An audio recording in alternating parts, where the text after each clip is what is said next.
What's up, skate rats? We are back on the mini today because my leg is bothering me, and we're going to be trying to learn a new trick, but using a more difficult trick, matter of opinion, to be a stepping stone to learn the more basic trick. Let me explain that a little bit better. Today's video is specifically about front rock, and let me explain that just a little bit better.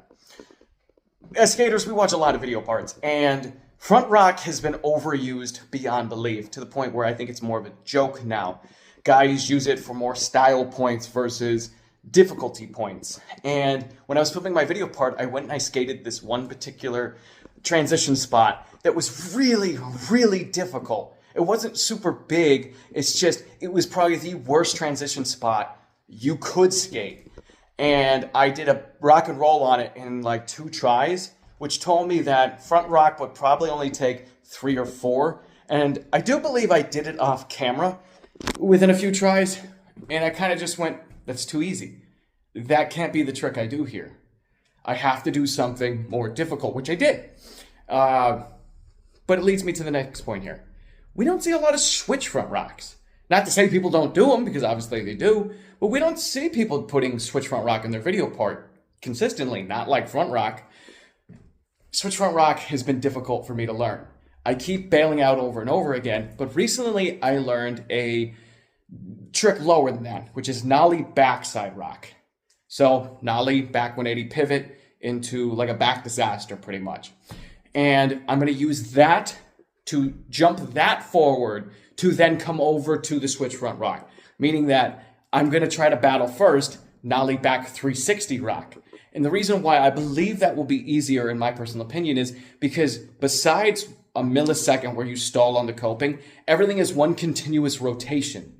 And if I can get that switch front rock rotation down, which is the end of the nollie back 360 trick, then I believe that it should go pretty smoothly. But let's jump in, let's warm up, and let's get this.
All right, I'm sitting down because my knees bother me a bit, but I got it.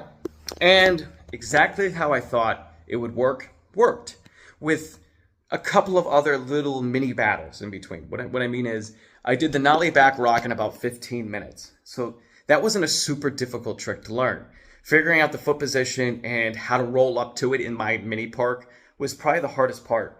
But once I had it down, I can do it fairly consistently. When I moved on to the switch front rock, it took about 10 or 15 tries to get over the fear that it's not the same trick, even though in reality it kind of is. Once I was able to stick one, then sticking it was just consistent over and over again. The only thing I learned was I had to adjust my feet between the 2 tricks, and it went pretty smoothly. So switch front rock is unlocked, and what makes me even happier is I took a break between and I filmed them with my phone vertically so I could have better clear view for when I convert them to shorts, and everything came pretty quickly. So switch front rock is truly unlocked. I could probably do one right now if my knee wasn't bothering me. But I hope you guys did enjoy this video. So sometimes you need to step forward to step back, if that makes sense. Now, once again, it's debatable whether nollie back 360 rock is harder or easier than switch front rock, but I got both of them, so it doesn't matter. Have a great day and keep pushing forward, guys.